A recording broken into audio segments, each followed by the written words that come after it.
Hi guys, welcome back to my channel. আবারও নতুন একটা রান্না নিয়ে চলে আসলাম। আজকের রেসিপিটি হচ্ছে পটল চিংড়ি রান্না। অনেকে অনেকভাবে চিংড়ি মাছটা রান্না করে খেয়ে থাকো। আমার স্টাইলে একবার হলে এভাবে পটল দিয়ে চিংড়ি মাছটা রান্না করে খেয়ে দেখবে ভীষণই সুস্বাদু হয়। তাহলে চলো রেসিপিটি প্রথম থেকে শেষ পর্যন্ত দেখতে থাকো। প্রথমে আমি কড়াই বসিয়ে দিলাম। কড়াইয়ের মধ্যে দিয়ে দিলাম সর্ষের তেল। তেল গরম হয়ে গেছে, এই পর্যায়ে এর মধ্যে দিয়ে দেবো আলু। আমি এখানে মিডিয়াম সাইজের 2টা আলুকে ডুমো ডুমো করে কেটে নিয়েছি, এগুলি দিয়ে দিলাম। এবারে দিয়ে দিচ্ছি হলুদের গুঁড়া আর দিয়ে দেবো অল্প একটু নুন।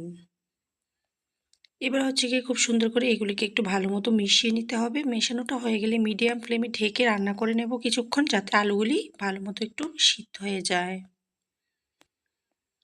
প্রায় 5 থেকে 6 মিনিটের মতো ঢেকে রান্না করে নেওয়ার পর আলুগুলো কিন্তু ফ্রাই হয়ে গেছে। এই পর্যায়ে আলুগুলিকে আমি একটা প্লেটের মধ্যে তুলে নিচ্ছি।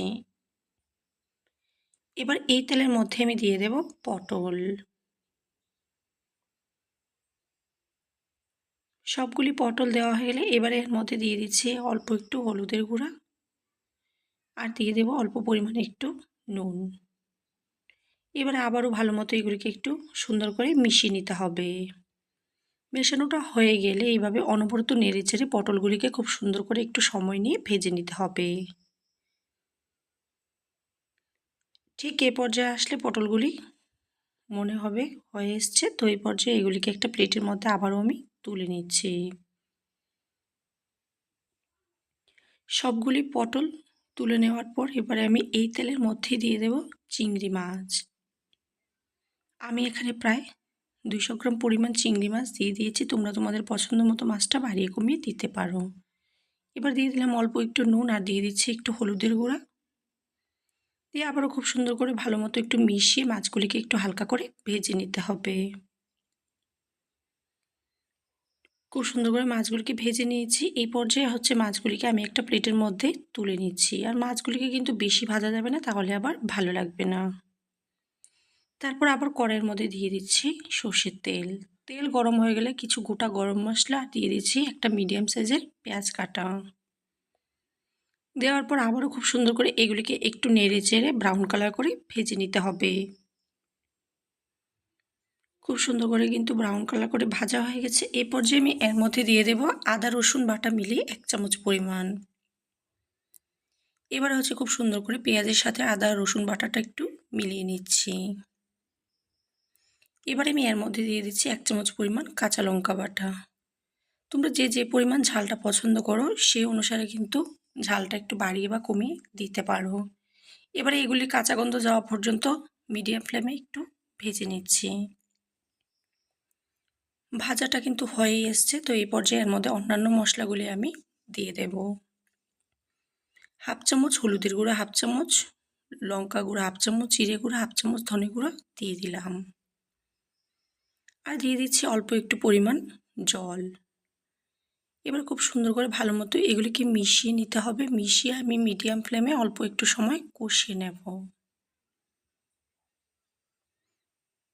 খুব সুন্দর করে কিন্তু কষানো হয়ে গেছে। তো এ পর্যায়ে আমি এর মধ্যে দিয়ে দেব 2 চামচ পরিমাণ নারিকেল আর 1 চামচ পরিমাণ পোস্ত। আমি একই সাথে শিলনোড়াতে খুব সুন্দর করে বেটে নিয়েছি, এটা আমি এর মধ্যে দিয়ে দিলাম।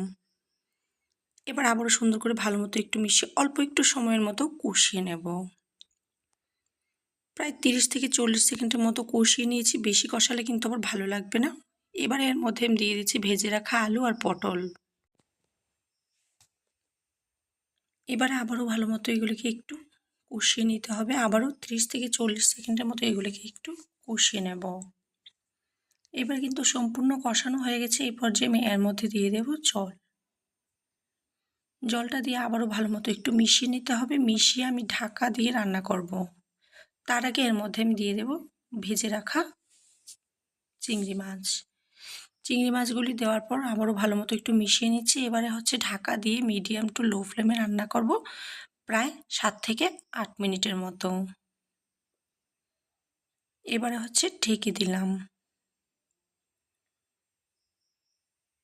প্রায় ঢাকনাটা 5 থেকে 6 মিনিট পরে খুলে নিলাম। আর মাঝখানে কিন্তু আমি নুনটা দিয়েছিলাম, নুনটা স্কিপ হয়ে গেছে। এবারে এর মধ্যে আমি দিয়ে দিচ্ছি হাফ চামচ পরিমাণ গরম মশলার গুঁড়া,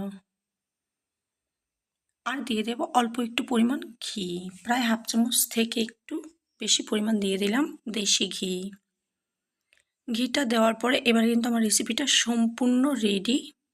তো গ্যাসটা বন্ধ করে নামিয়ে নিলে হবে। তো আমার আজকের এই পটল চিংড়ি মাছের রেসিপি ভালো লাগলে অবশ্যই আমার চ্যানেলটি সাবস্ক্রাইব করতে ভুলবে না, লাইক শেয়ার কমেন্ট করবে। তোমরা সবাই ভালো